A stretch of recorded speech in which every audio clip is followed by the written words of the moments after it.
This is Transformation and Regeneration by Jason F. McLennan. Humanity's grand design assignment.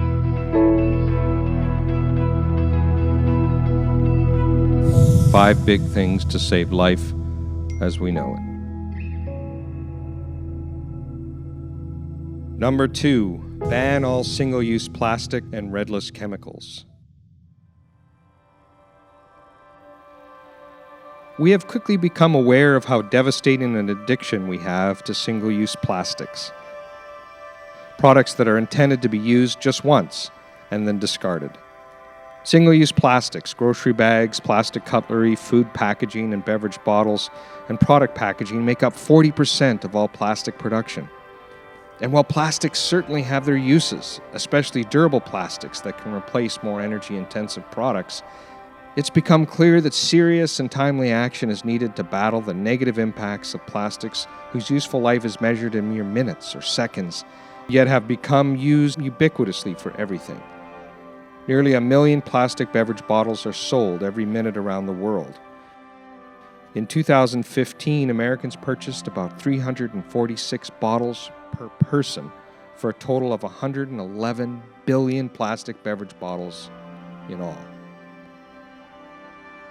We've heard warnings and stirrings of the plastic pollution problem for decades, but only recently have major companies like McDonald's and Starbucks started phasing out some of their single-use plastics. Even these measures, like the one to ban single-use straws, fail to make a meaningful dent, since every bit of packaging around fast food is single-use. Much of it is plastic from cups to condiment packaging, and most of it is unrecyclable or ends up in landfills or the ocean regardless of its recyclability. Isolated fast food chains banning some portion of their single-use plastic packaging does virtually nothing to move the needle on the problem of plastic pollution, no matter the promises of saving the ocean one straw at a time.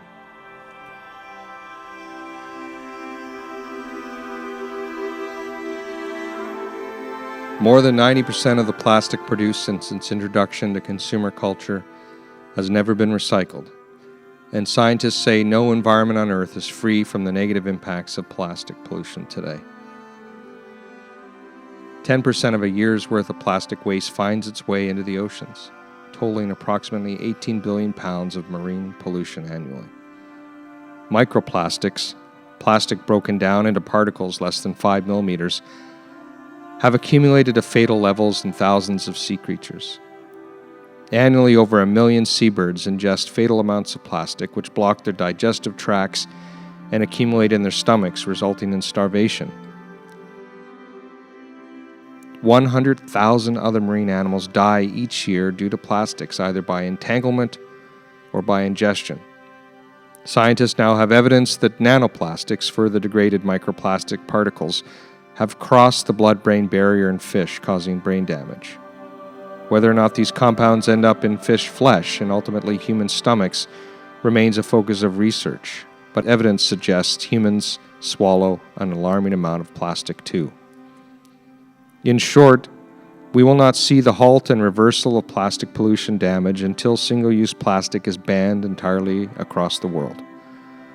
But it's not only the overwhelming quantity of garbage created by our addiction to single-use plastic that is of concern, but also the toxicity of that garbage, and the manufacturing processes and Redlist chemicals that comprise a broad spectrum of synthetic materials.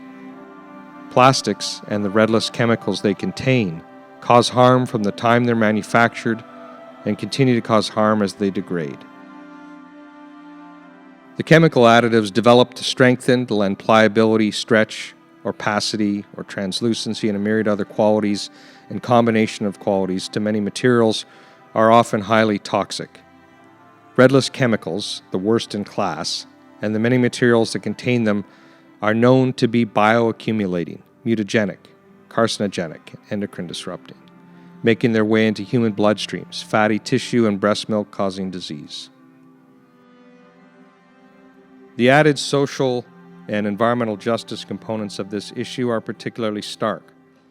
Black Americans are 3 times more likely to die from pollution, including that created by the plastics and chemical manufacturing industries that are more likely to be located near communities of color than white Americans.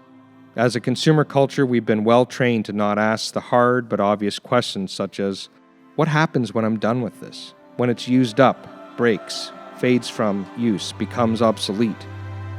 Where does this come from? What is it made of? Manufacturers in the plastics and chemical industries have not been compelled to disclose their ingredients or processes, nor, in many cases, do they have to prove their product safety. Rather, consumers, voluntary or otherwise, engage with such products essentially blindly and at their own risk, with the burden of proof on them, should or when they become sick. Perfluorinated compounds, PFCs, are found in furniture, drapes, Teflon, Scotchgard, shampoo, dental floss, Gore-Tex, denture cleaners, some popcorn bags, grease repellent coatings, camping equipment, shoes, luggage, nail polish, and eye makeup, to name a handful of instances. They are a persistent bioaccumulative toxin made with virtually no regulation. Another example, halogenated flame retardants are found in windows, waterproofing, floor, ceiling, and wall coverings, piping, cables, insulation, upholstery, textiles, fabrics, coatings, foams, and mattresses. Many such retardants are brominated. That is, they contain the element bromine and are known to pose significant hazards to human health. These are some of the most toxic chemicals we've ever made. And we've put them next to our bodies and our children's bodies, and they're persistent. Though brominated flame retardants have been banned in the U.S. since 2004, they are still detectable in newborns. Various specific chemicals and types of single-use plastics have been banned at the national or community level in the U.S. and abroad, but only a wholesale global manufacturing ban on all single-use plastics, Redlist chemicals, and petrochemical fertilizers would be effective to stop and begin to reverse the damage done by these compounds.